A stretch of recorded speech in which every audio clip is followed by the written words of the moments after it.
औज़ुबिल्लाहिमिनश्शैतानिर्रजीम बिस्मिल्लाहिर्रहमानिर्रहीम। अस्सलाम वालेकुम डियर स्टूडेंट्स, मेरे चैनल अहमद स्किल्स एकेडमी में खुश आमदीद। आज हम स्टार्ट करते हैं केमिकल इक्विलिब्रियम, जो कि मैट्रिक केमिस्ट्री का टॉपिक है और एफएससी क्लास फर्स्ट ईयर में भी पढ़ा जाता है और साथ साथ बीएससी में भी सेम टॉपिक रिपीटेड है बीएससी के फिज़िकल केमिस्ट्री में। तो हम इसको स्टार्ट करते हैं और तरतीब से फिर चलेंगे आगे। तो आइए शुरू करते हैं। केमिकल इक्विलिब्रियम, इसका फर्स्ट टॉपिक है reversible reactions and dynamic equilibrium. तो आपने स्टूडेंट्स छोटे क्लासेस में भी पढ़ा है कि reversible reaction and irreversible reaction, इन दोनों में क्या डिफरेंस है। वही चीज़ है, इसको थोड़ा सा हम आगे लेके चलेंगे। सो रिवर्सिबल रिएक्शंस अगर आप ऑब्जर्व कर ले, if you take a close container and water is placed inside this closed container, so with the passage of time it will start evaporating, और evaporation के बाद ये water vapors ऊपर जाके इसके टॉप पे accumulate होना शुरू हो जाएंगे। इनिशियली कोई कंडेंसेशन नहीं होगी, लेकिन evaporation का रेट मैक्सिमम होगा। जितने भी वाटर वेपर्स बनते हैं वो इस लिक्विड से वेपर स्टेट में जाके ऊपर इसके टॉप पे जो आपने क्लोज किया लेड बना हुआ है, इसके ऊपर रखा हुआ है, इस पे कलेक्ट होना शुरू हो जाएंगे और यही water vapours after some time condensation इसकी स्टार्ट हो जाएगी और वो फिर नीचे वाटर ड्रॉपलेट्स बन के नीचे वाटर में शामिल होना शुरू हो जाएंगे। इनिशियली इवापोरेशन का रेट मैक्सिमम है लेकिन कंडेंसेशन ज़ीरो है। With the passage of time evaporation का रेट स्लो होता जाता है और साथ साथ कंडेंसेशन स्पीड से होनी शुरू हो जाती है। एक टाइम ऐसे आ जाता है कि same rate, same water molecules they are going to evaporate into the vapour state, और same number of water vapour जो है that is condensed back into the liquid state. Now a state of dynamic equilibrium is produced inside this container. इस process को हम कहते हैं basically dynamic equilibrium, जिसमें water vapours ऊपर जाते हैं, फिर वाटर वेपर्स बैक कंडेंसेशन करके नीचे चले जाते हैं। Now this process is continued. Initially कुछ नहीं होता, इवापोरेशन नहीं होती, लेकिन with the passage of time कुछ टाइम ऐसे आ जाएगा कि rate of evaporation becomes equal to rate of condensation. Now it seems that the rate of the process of evaporation and the process of condensation has been stopped, लेकिन ये stop नहीं होती, ये कंटिन्यू है with the same rate. Same number of water molecules are converted into vapours and same number of vapours are converted back into liquid state. So equilibrium के condition में ऐसे लगता है कि ये प्रोसेस स्टॉप हो गया, लेकिन असल में ये स्टॉप नहीं होता।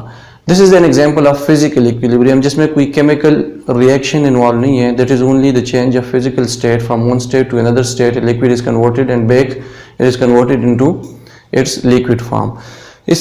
It is called as dynamic equilibrium, but it is physical equilibrium. It is not an example of chemical equilibrium. So first of all, we are going to define what is the definition of reversible reaction. The reaction which is proceeding in forward and reverse direction at the same rate under the same condition. Forward reaction भी होता है और backward भी reaction भी होता है, उनका rate भी सेम है और कंडीशंस भी सेम है, provided the conditions are same. अगर कंडीशंस आप डिफरेंट करेंगे तो जो स्टेट ऑफ इक्विलिब्रियम है वो डिस्टर्ब हो जाएगा। दूसरी तरह हम इसको इस तरह से भी डिफाइन करते हैं कि it is the reaction in which products once formed they react together to form reactants back. Reactants are converted into products and products react to form reactants back. This process in which reactants may be converted into products and products may be converted back into reactants, this process is basically called as reversible reaction. Reversible reaction is shown by a double-headed arrow, half arrow pointing towards the forward, the product side, and half arrow towards the reactant side. This double arrow, wherever there is double arrow, it means the reaction is reversible. As I have mentioned that liquid is converted into vapors, vapors are converted back into liquid state. Now this is a state of dynamic equilibrium, but in case this example is for physical equilibrium. अब चूंकि एक reaction मैंने लिखा हुआ है, इसको हम देख लेते हैं।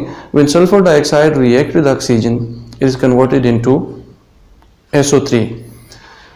फिजिकल स्टेट मेंशन करना लाजमी है. This is in gaseous state, this is in gaseous state and this is also in gaseous state. Conditions इस रिएक्शन के लिए क्या है? There is a catalyst vanadium pentoxide and 450 degree centigrade is required for this reaction and 200 atmospheric pressure is required for this reaction. Now this is the condition which cannot be changed. For forward reaction and for backward reaction it must remain same. Even then we can say that the reaction is at equilibrium.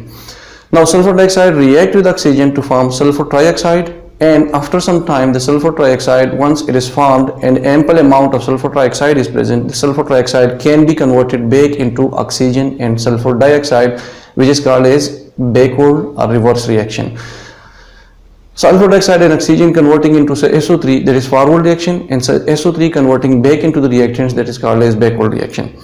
Initially the concentration of sulfur dioxide and oxygen is maximum quantity of these two are present, but sulfur trioxide is zero. There is no sulfur trioxide formed because when you take the time as at zero, so you have taken the reactants but no products are formed at this time, so the rate of forward reaction will be maximum and there will be no backward reaction initially till the time much amount of SO3 is formed so that it can be converted back into the reactants. So सबसे पहले हमारे पास sulphur trioxide reaction mixture में नहीं है, ये बनेगा तब जाके फिर ये कन्वर्जन शुरू होगी इसकी रिएक्टेंट्स में, सल्फर डाइऑक्साइड में एंड ऑक्सीजन में. With the passage of time, at certain time t, the concentration of sulfur dioxide and oxygen decreases because ये कन्वर्जन शुरू हो जाती है इसकी सल्फर ट्राइऑक्साइड में, तो इसकी अमाउंट में कमी आती है एंड सल्फर ट्राइऑक्साइड की अमाउंट में इंक्रीज होना शुरू हो जाता है एंड एक टाइम आ जाएगा कि जब इक्विलिब्रियम पहुंच जाएगा. एट इक्विलिब्रियम इन दोनों की अमाउंट तकरीबन कंपेरेबल हो जाती है, दोनों तकरीबन ऑलमोस्ट सेम अमाउंट में है. क्यों? बिकॉज ये जब फॉरवर्ड रिएक्शन करता है, कन्वर्ट होता है SO3 में, तो SO3 के फॉर्मेशन के बाद ये दोबारा कन्वर्ट होना शुरू हो जाता है SO2 में एंड O2 में.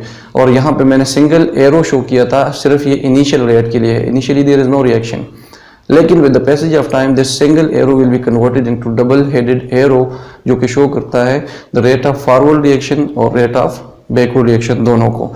ये दोनों आपस में इंटर कन्वर्ट होंगे और डबल एरो से शो होंगे. अगर इसको हम ग्राफिकली रिप्रेजेंट करें, so we will take time on X axis and the concentration of the reactants and products on Y axis. Initially when time is zero, so the concentration is also zero. This zero shows time and the concentration as well. When concentration is zero, it means there is no formation of products, but the concentration of reactants, ये graph SO3 SO2 को show करता है और ये graph O2 को show करता है. So the concentration of oxygen and SO2 it is up to its maximum level. लेकिन इनिशियली जब जीरो टाइम है तो आपके पास प्रोडक्ट कोई नहीं है. With the passage of time, जैसे ही आप एक्स एक्सिस की तरफ चलते हैं और आपका टाइम इंक्रीज होता है 1 minute, 2 minute, 3 minutes, 4 minutes, so with the passage of time the rate of formation of SO3 increases. ये ग्राफ ऊपर जाएगा यूं, और रेट ऑफ डिकम्पोजिशन, ये formation forward reaction decreases and rate of ये जो SO3 है और O2 है इनकी कंसंट्रेशन में कमी आएगी और ये ग्राफ नीचे आ जाएंगे. एक टाइम आ जाएगा कि ये आपस में इस पॉइंट पे इंटरसेक्ट कर जाते हैं और आफ्टर दैट ये सारे इक्विलिब्रियम में आ जाएंगे. इक्विलिब्रियम का मतलब ये है कि all the lines will be parallel, they will never cross each other.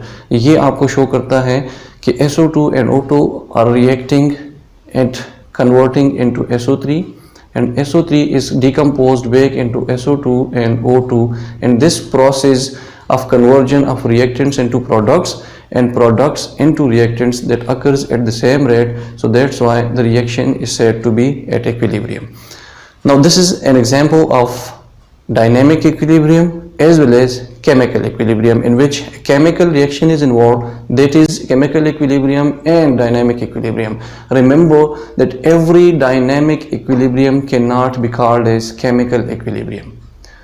For chemical equilibrium, chemical reaction must be involved. So every dynamic equilibrium is not a chemical equilibrium, but every chemical equilibrium must be dynamic equilibrium.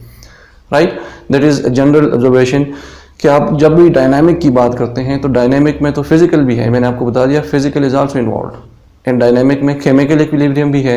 So dynamic को आप chemical equilibrium directly नहीं कह सकते। हाँ, chemical equilibrium को dynamic लाजमी कहेंगे, क्योंकि जब इक्विलिब्रियम की बात आ गई it must be dynamic equilibrium. In case of chemistry it must be dynamic equilibrium. आपने फिजिक्स में शायद पढ़ा होगा, there are two types of equilibrium, static equilibrium and dynamic equilibrium. In static equilibrium, a body remains at its own position until and unless it is forced by someone. External force is applied, external agent comes and disturb it. Till the time it will remain at rest. That equilibrium is called as static equilibrium. For example, wall is standing at its own position.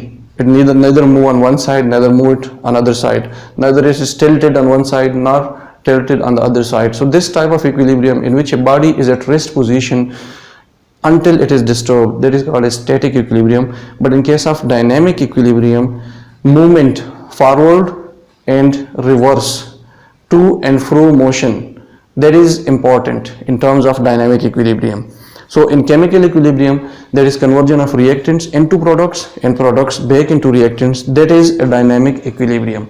I think यहाँ तक आपको clear हुआ होगा। इसके बाद फिर अगला topic हम शुरू करेंगे, तब तक ये टॉपिक काफ़ी है, इसके बाद मैं अगला टॉपिक पढ़ाऊँगा। इजाज़त दीजिए, अल्लाह हाफिज़।